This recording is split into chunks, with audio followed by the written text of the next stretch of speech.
On peut nous aider pour projeter Matthieu chapitre 14, le verset 22 au verset 33.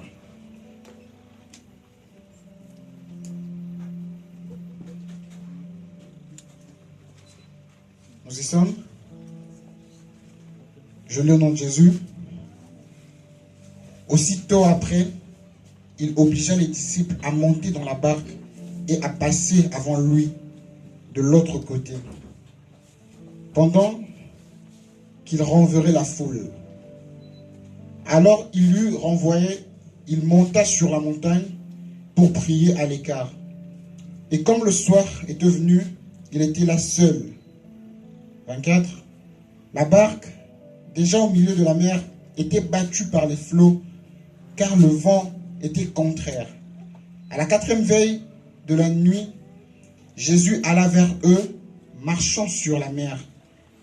Quand les disciples virent marcher sur la mer, ils furent troublés et dirent, c'est un fantôme. Et dans leur frayeur, ils poussèrent des cris. Jésus leur dit aussitôt, rassurez-vous, c'est moi, n'ayez pas peur. Pierre lui répondit, Seigneur, si c'est toi, ordonne que j'aille vers toi sur les eaux. Et il dit, viens. Pierre sortit de la barque et marcha sur les eaux pour aller vers Jésus. Mais voyant que le vent était fort, il eut peur. Et comme il commençait à s'enfoncer, il s'écria, Seigneur, sauve-moi. Aussitôt, Jésus étendit la main, le saisit et lui dit, homme de peu de foi, pourquoi as-tu douté? Et ils montèrent dans la barque et le vent cessa. Ceux qui étaient dans la barque vinrent se prosterner devant Jésus et dirent, tu es véritablement le Fils de Dieu. Père, nous te recommandons ce moment. Voici ton peuple qui a soif et qui a faim.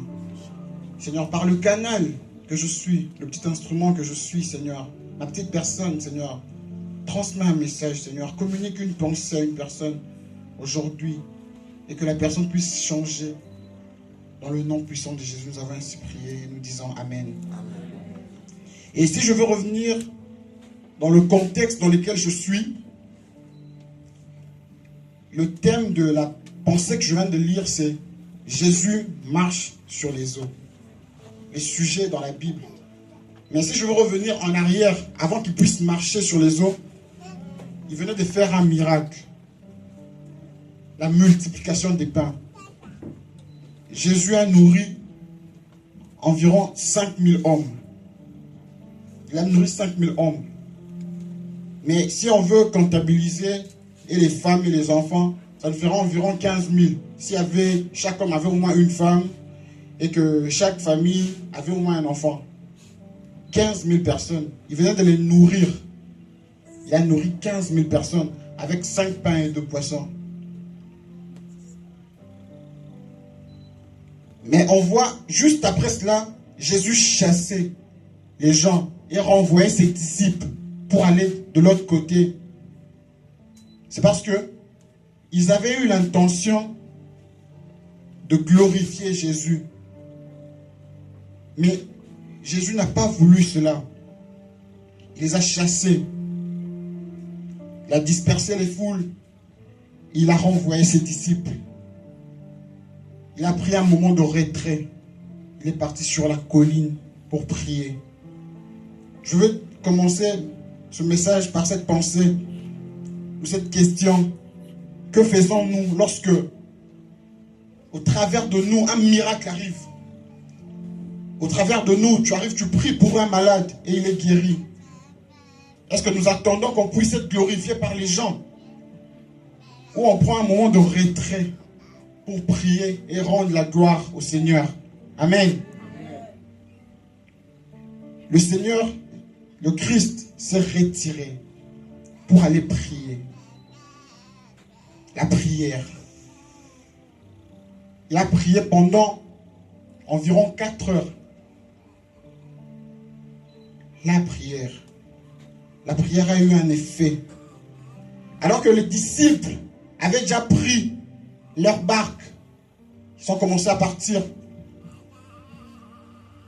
Permettez-moi de revenir en arrière par rapport aux notions géographiques de ce lieu. La mer de Galilée est un lac dont la forme se compare à une poire. Et elle mesure 20 km de long, du nord au sud, et 12 km dans sa plus grande largeur, donc de l'est à l'ouest. Et ce lac, on dit qu'il est entouré des collines. C'est dans les collines que Jésus s'est retiré pour aller prier. Et c'est comme ça que nous devons aussi nous retirer pour aller prier. Amen. Alors que les disciples étaient dans la barque, il y eut le vent, il y eut la tempête. Mais ils allaient vers l'ouest. Ils allaient vers l'ouest. Mais ils ramaient dans le sens contraire, parce que le vent était dans le sens contraire. Ça veut dire qu'ils regardaient vers l'est. Mais ils allaient en arrière. Ils étaient en train de ramer. Ils étaient en train de ramer. Le Seigneur n'avait pas l'intention de les rejoindre dans la barque. Parce que lui, il voulait directement traverser. Traverser en marchant sur les eaux. Nous voyons directement le résultat de la prière. Une prière efficace. Une prière efficace nous fait vivre dans le surnaturel. Alors que tu viens de prier efficacement, tu peux déplacer les montagnes. Tu peux appeler à l'existence les choses qui n'existent pas. Amen. Amen. C'est comme le frère Serge disait l'autre fois là, le vendredi. Tu peux appeler un taxi. Tu dis, j'ai besoin d'un taxi dans 10 minutes maintenant. Et le taxi arrive. Parce que tu venais de prier. Amen. Jésus sur les eaux, il a défié la loi de la nature. Il a juste marché. Simplement.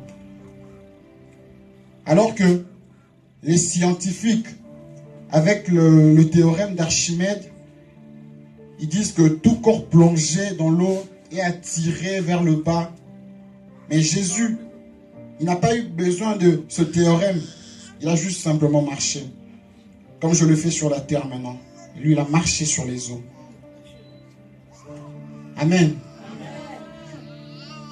Les disciples dans la barque étaient effrayés. Parce qu'il y avait le vent. C'était la nuit. Il y avait le vent. Il y avait la tempête. Mais ils ramaient. Ils sont arrivés juste au milieu.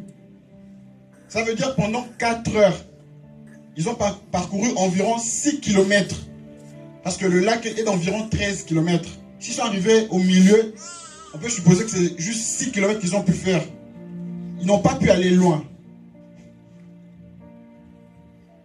Jésus marchant n'était pas pour les effrayer. Vous voulez traverser comme je l'ai dit. Mais déjà qu'ils avaient peur du vent, déjà que toute la nuit, ils étaient en train de ramer, ils étaient fatigués, ils ont aperçu une silhouette. Vous savez, le soleil s'élève à l'est et partait à l'ouest. Ils ont vu la silhouette qui venait de l'est. Ils ont eu peur. Ils ont crié. Et le Seigneur leur a rassuré. Rassurez-vous. N'ayez pas peur. C'est moi. Amen. Et ce message, cette phrase-là, est repris 7 fois dans les évangiles et 1 fois dans les actes. C'était un message que le Seigneur lançait pour rassurer les gens qui étaient autour de lui. Il a dit, n'ayez pas peur, c'est moi, rassurez-vous que c'est moi. Mais ils ont quand même eu peur. Ils n'ont pas pu saisir cela. Et nombreux de chrétiens aujourd'hui, nous avons peur du Seigneur. Parce que nous ne comprenons pas que c'est lui. Il te dit qu'il est là. Je suis là, c'est moi. Mais pourquoi tu as peur? Mais c'est parce que toi, tu es entouré des vents. Tu es dans la tempête. Tu as peur de la mort. Et tu te dis que cela, c'est un fantôme. C'est un nouveau danger. Déjà que tu as tes dangers à toi. Amen. Tu as déjà le vent autour de toi. Pendant que tu essaies de ramer dans le sens contraire. Pendant que tu es dans la nuit. Et tu vois la silhouette venir. J'ai un message pour dire à une personne. C'est bien le Seigneur. Amen. N'ayons pas peur. N'ayez pas peur. C'est lui. Et il y a ce monsieur que j'aime beaucoup, Pierre, un homme très audacieux. Il renvoie la question pour dire, si c'est toi que moi, je marche, que je vienne vers là où tu es. Seigneur, si c'est toi, la silhouette que j'aperçois, permet à ce que je vienne aussi de l'autre côté où tu es. Que je quitte la barque. La barque, c'est comme une zone de confort dans laquelle nous sommes. Nous chillons, nous sommes ensemble. Le boulot, les études, la famille. C'est cette zone-là dans laquelle on est habitué, notre zone de confort.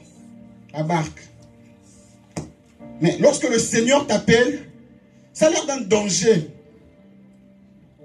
Le Seigneur lui dit seulement, viens. Amen. Et ce matin, le Seigneur dit à une personne, viens. Ce matin, le Seigneur dit à une personne, viens. Non, on n'a pas compris. Le Seigneur dit à une personne, viens. Donc ça veut dire que tu quittes ton confort. Tu quittes ta famille. Tu quittes tout ce dont tu as l'habitude de faire. Mais viens où? Là où moi je suis. Mais Seigneur, déjà que ici, dans la barque, il y a le vent, il y a la tempête. Ça veut dire qu'il y a de l'eau qui rentre déjà là. Nous essayons de sortir de l'eau. Et toi tu m'appelles où? Dans l'eau. Amen. Dans l'eau. Certains manquent leur appel parce qu'ils ont peur. Peur de quoi? Le Seigneur qui t'appelle. Tu n'as pas reconnu sa voix. Tu n'as pas reconnu le message clé qu'il a. N'ayez pas peur, c'est moi. Je ne sais pas comment vous reconnaissez le Seigneur. Mais on doit avoir un message. Quand il te parle là, tu sais que là c'est lui. Même quand c'est une silhouette, même quand c'est une autre forme. Mais quand il parle, tu sais que ça c'est le Seigneur qui me parle. Il te dit, viens. Tu viens où? Dans l'eau. La première réflexion de Pierre, je l'apprécie beaucoup. C'est parce que il n'a pas hésité. Il n'a pas hésité. Aujourd'hui, nous les chrétiens, nous hésitons tellement à l'appel. Le pasteur te parle. Fais cette chose. Ah non, je ne pourrais pas. Déjà, tu as peur. Tu dis, ah, j'ai déjà mes problèmes ici. Est-ce que je pourrais encore venir là-bas? Nous avons tellement peur. Mais je veux rassurer une personne. En cette année 2016, année d'engagement au service, n'aie pas peur. Viens. Viens.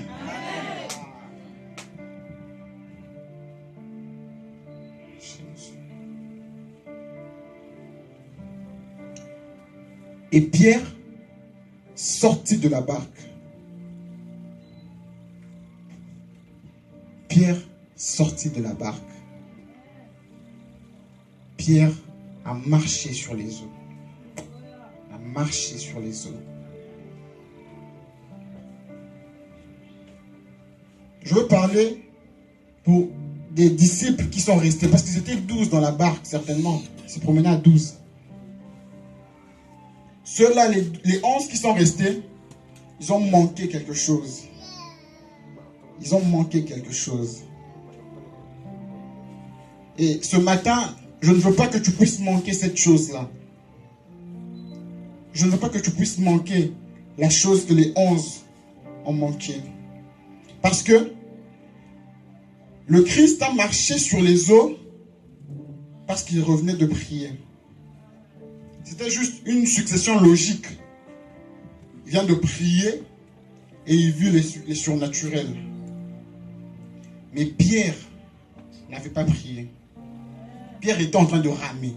Il était en train de ramer. Il n'a pas prié. C'est cette grâce que le Seigneur nous fait aujourd'hui. Lui, il est mort. Il a souffert sur la croix. Et il vient juste te sauver. Viens. Viens aussi vivre le surnaturel. Mais pendant que toi, tu ne vas pas te sacrifier. Lui s'est déjà sacrifié à ta place. Ah, vous n'avez pas compris. Lui s'est sacrifié à ta place. Et il te dit, viens gratuitement. Viens marcher sur les eaux. Mais pourquoi tu hésites? Pourquoi tu attends? Sors de la barque. Sors de la barque. En tout cas, la Bible ne me dit pas combien de pas Pierre a pu faire. Mais il a quand même marché.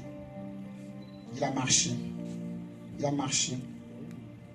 C'est le temps que nous vivons à l'église, dans les surnaturels, les moments des prières. Nous marchons, nous marchons, nous marchons sur les eaux.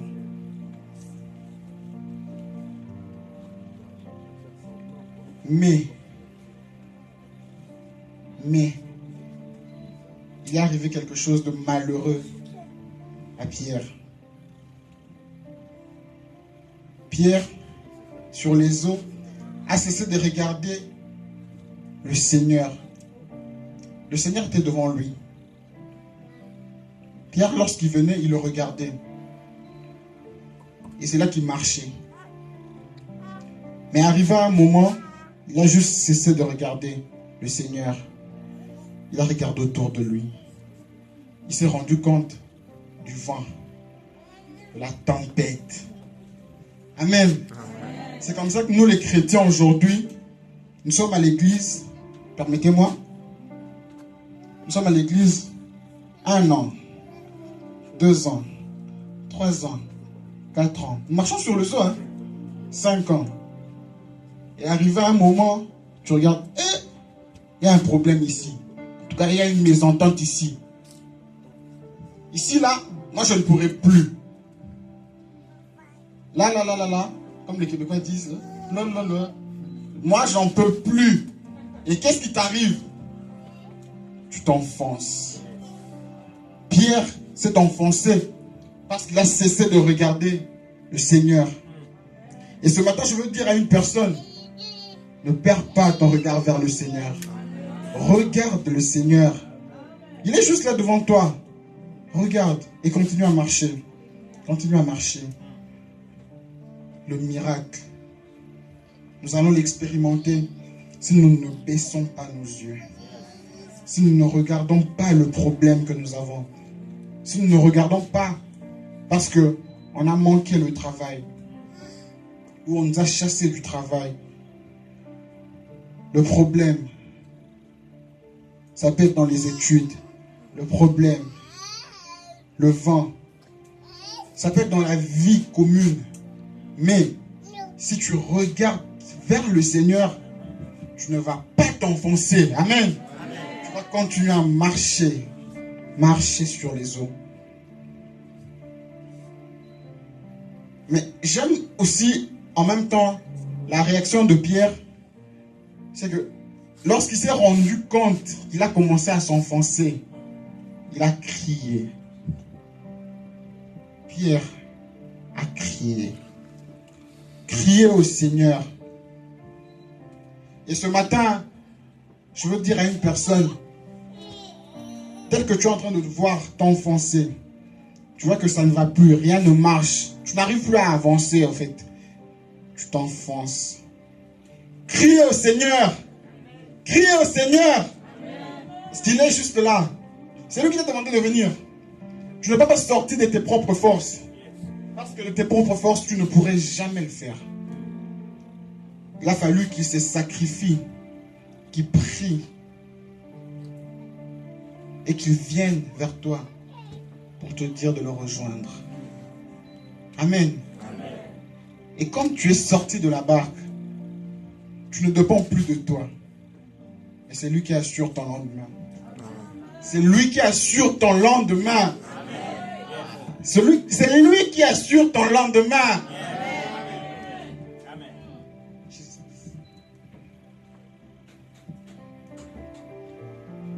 Pierre cria au Seigneur.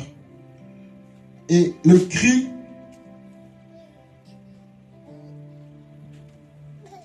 me rappelle l'histoire de Bartimée. Bartimée était aveugle de naissance. Très souvent en hébreu, le bar veut dire fils de Timée. Et lorsqu'on lui a dit que il a entendu que Jésus est en train de passer là, il dit, moi je vais saisir cette opportunité. Il a crié, fils de David, aie pitié de moi. C'est là que le Christ est retourné. Celui-ci me connaît. Il m'a appelé vraiment par un code. C'est comme nous là. Nous sommes jeunes. Quand on était encore jeunes là, on avait des surnoms. J'imagine que je sorte là sur P9, j'entends un surnom. Je ne vais pas le dire, vous risquez de m'appeler comme ça. J'entends un surnom. Celui-là, il me connaît. Celui-là, j'étais vraiment avec lui. Il était proche de moi. Et Bartimée, il a crié, fils de David, aie pitié de moi. C'est là que le Seigneur a trouvé une solution pour lui. Il a guéri de sa cécité. Amen. Pierre cria au Seigneur. Et la réaction de Dieu. Amen. Permettez-moi d'illustrer. Je vais quand même bouger aujourd'hui. La Bible dit que le Seigneur, aussitôt, étendit sa main et sauva Pierre. Je suis à côté de la sœur Sarepta. Mais si j'étends ma main comme ça, je ne pourrais pas la tenir. Parce qu'elle est quand même loin. Mais Pierre, lorsqu'il a marché, il a quitté de la barque jusque là où le Seigneur était. Ça veut dire que le Seigneur était juste là. Et nous aujourd'hui, nous vivons dans le surnaturel. Nous vivons dans le miracle. Et on arrive près de Jésus. On s'enfonce.